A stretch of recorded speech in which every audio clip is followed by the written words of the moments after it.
तो दोस्तों मैं Manoj Khakwal founder of rising India आपका एक बार और स्वागत करता हूँ। दोस्तों आज की वीडियो बहुत ही स्पेशल होने जा रही है।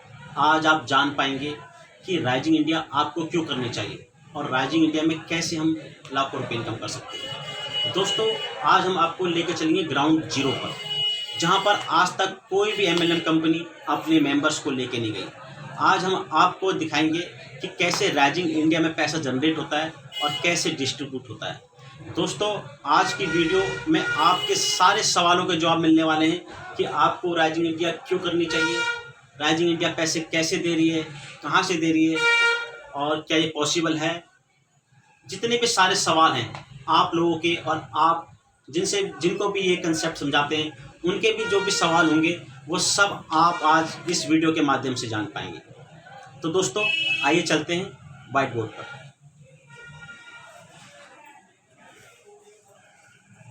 दोस्तों जैसा कि आप जानते हैं ट्रेडिशनल मार्केट में क्या होता है, आइए पहले हम ट्रेडिशनल मार्केट को समझते हैं। दोस्तों कोई भी कंपनी है XYZ, मान लेते हैं एक कंपनी है जो कि मार्केट में अपना एक प्रोडक्ट रिलीज करना चाहती है। मान लेते हैं ये कंपनी है और ये एक मोबाइल लॉन्च करना चाहती है मार्केट के अंदर, जिसकी MRP 10,000 रखी हुई है। मीन्स एक कंपनी है, आप कोई भी कंपनी ले सकते हैं, अगर वो कोई भी अपना प्रोडक्ट उतार रही है जिसकी MRP उसने 10,000 रखी हुई है। अब दोस्तों होता क्या है ट्रेडिशनल मार्केट के अंदर, जो मैन्युफैक्चरिंग कॉस्ट होती है वो केवल प्रोडक्ट की 10% 20% होती है। मीन्स अगर 10,000 के MRP वाला प्रोडक्ट कंपनी को जो मैन्युफैक्चरिंग कॉस्ट पड़ती है that is just around 20%। It means 2,000 का कॉस्ट उस प्रोडक्ट को बनाने में लगता है, क्योंकि ये वॉल्यूम में बनवाते हैं, काफ़ी सारी क्वांटिटी में बनवाते हैं। अब आगे चलते हैं। इस मोबाइल को मार्केट में उतारने के लिए एक बड़े इन्वेस्टमेंट की जरूरत होती है, वो होती है एडवर्टाइजमेंट के लिए। तो दोस्तों एड में भी 20% के अप्रॉक्स इनका इन्वेस्ट हो जाता है। अब हम आगे चलते हैं तो कंपनी के अंदर स्टाफ्स होते हैं, एरिया मैनेजर होते हैं, रीजनल मैनेजर होते हैं, सेल्स एग्जीक्यूटिव होता है। तो जो सैलरी होती है ये भी अप्रॉक्स 10% के आसपास बढ़ जाती है। इट मीन्स एक मोबाइल के ऊपर 1,000 रुपीज़ के खर्चा इनका भी हो जाता है। अब आते हैं डिस्ट्रीब्यूटर पे। डिस्ट्रीब्यूटर का भी एक कमीशन होता है, वो भी इस मोबाइल पे कुछ कमीशन लेके इनकम करता है, 10% की इनको भी मान लेते हैं। तो दोस्तों अब आप देखेंगे कि 6,000 2 2 4 5 6,000 का एक कंपनी को एक मोबाइल कॉस्ट का पड़ा। 10,000 से अगर 6,000 माइनस करेंगे तो जो प्रॉफिट आता है दैट इज अराउंड 4,000 का प्रॉफिट कंपनी को हुआ। अब ये कंपनी इस प्रॉफिट को किसी के साथ शेयर नहीं करती, ये इसकी अर्निंग है दोस्तों, ये इनकी सेविंग है। दोस्तों आप कोई भी प्रोडक्ट ले लो, चाहे बिस्लरी ले लो, चाहे आप कोल्ड ड्रिंक ले लो। अगर कोल्ड ड्रिंक 15 रुपए की है, अगर मैं उसकी मैन्युफैक्चरिंग कॉस्ट की बात करूं, ये आप कहीं से भी कंफर्म कर सकते हैं, दैट्स कॉस्ट ओनली 1 और 2 रुपीज़। और अगर आप बिस्लरी की बोतल जो 20 रुपए की आती है उसका 20% अगर मैं लगाऊं तो 4 रुपीज़ की हार्डली वो भी पड़ती होगी। तो दोस्तों इस तरीके से ट्रेडिशनल मार्केट के अंदर काम होता है। अब हम देखेंगे राइजिंग इंडिया में क्या काम होगा, कैसे राइजिंग इंडिया में काम होगा। तो दोस्तों जो कंसेप्ट है, जो यूनिक कंसेप्ट राइजिंग इंडिया ने डिजाइन किया हुआ है वो क्या है। दोस्तों कंपनी में पूल चलेंगे, पूल के माध्यम से इनकम है, बाकी वर्किंग इनकम है, ये एक नॉन वर्किंग इनकम है जो कि एक बहुत बड़ा रोल प्ले करेगी आने वाले टाइम में। तो दोस्तों जैसे पूल है और मैं मान लेता हूँ एक पैकेज जो हमने रखा हुआ है गोल्ड का, that is around 1,000 rupees only. तो 1,000 रुपीज़ का अगर पैकेज की मैं बात कर रहा हूँ, अब इसके अंदर जैसे जैसे लोग आएंगे उनकी आईडीज इस तरीके से प्लेस होती जाएगी। 7 हो गए, फिर 8 होंगे, 9 10 11 12 13 14 15। जैसे 15 मेंबर्स कंपनी से एसोसिएट हुए। अब 15 मेंबर्स के अंदर कंपनी ने सबको प्रोडक्ट दिए, सबके पास प्रोडक्ट पहुंचे। अब इन 15 मेंबर्स से कंपनी को भी पैसा कुछ जनरेट हुआ, कंपनी ने कुछ पैसा जनरेट किया। अगर राइजिंग इंडिया में भी जो प्रोडक्ट हैं उनकी कॉस्ट को मैं अगर डिफाइन करूं तो कंपनी ने जो है बहुत ही अच्छी क्वालिटी के प्रोडक्ट रखे हुए। Some of them is cost 25% and some of them is 35%।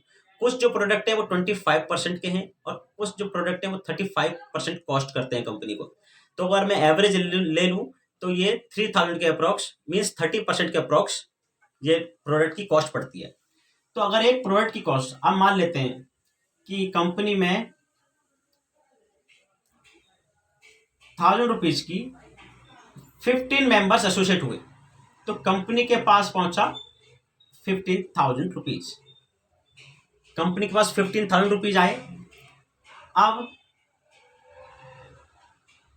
Company का जो खर्चा है प्रोडक्ट का, जहां से कंपनी मैन्युफैक्चरिंग से ले रही है, तो वो कंपनी को पड़ा 30%।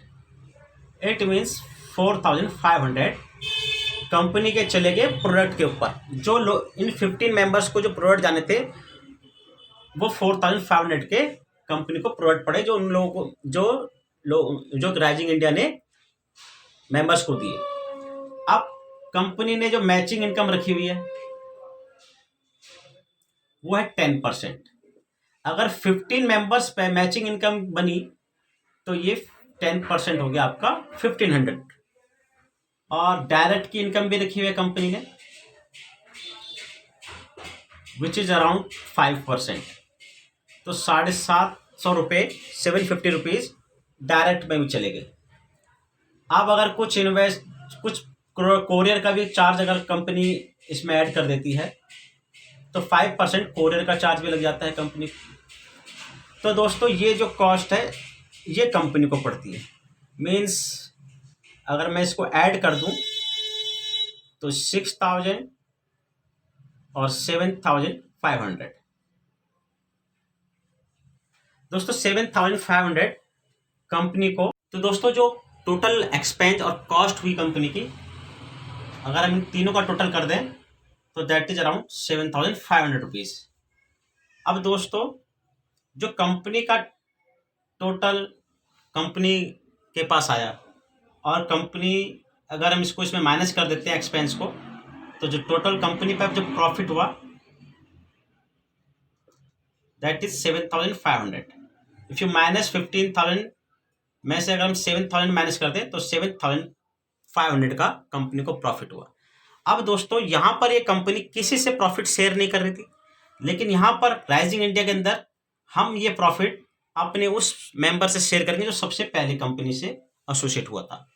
तो अगर 1000 वाले पैकेज की हम बात कर रहे हैं तो 1000 वाले पैकेज को कंपनी 2,100 रुपीज़ देगी अपने टर्नओवर प्रॉफिट से निकाल के, जो कि 20 to 30% के आसपास होता है। तो अगर मैं इसमें से 2,100 रुपये और माइनस कर लूँ तो ये हो जाता है 5,400। इट मीन्स जो कंपनी का जो नेट प्रॉफिट हुआ दैट इज 5,400 रुपीज।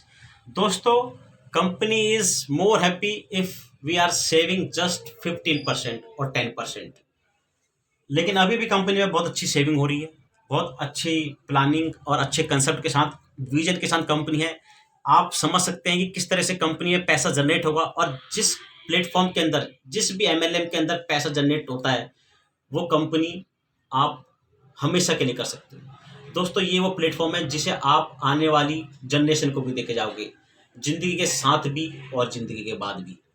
तो दोस्तों एक यूनिक कंसेप्ट। और भी अगर आपके किसी भी तरह के सवाल अगर अभी तक आपके क्लियर नहीं हुए हों तो आप जिसने भी आपको ये वीडियो भेजी है आप उससे क्वेश्चन कर सकते हैं या फिर मेरे से डायरेक्ट कांटेक्ट कर सकते हैं। तो दोस्तों कंपनी इस तरीके से पैसा डिस्ट्रीब्यूट करेगी, कंपनी कहाँ से प्रॉफिट जनरेट करके दे रही है ये आप जान पाए, कंपनी कैसे प्रॉफिट देगी, कब देगी, ये आप जान पाए। तो सारे सवालों के जवाब अगर आप देखेंगे तो इस वीडियो के अंदर सारे समाहित हैं। तो दोस्तों ज़्यादा वक्त ना लेते हुए मैं आप सभी को एक बार थैंक यू बोलना चाहूँगा। आपका एक बार बहुत बहुत धन्यवाद। Thank you.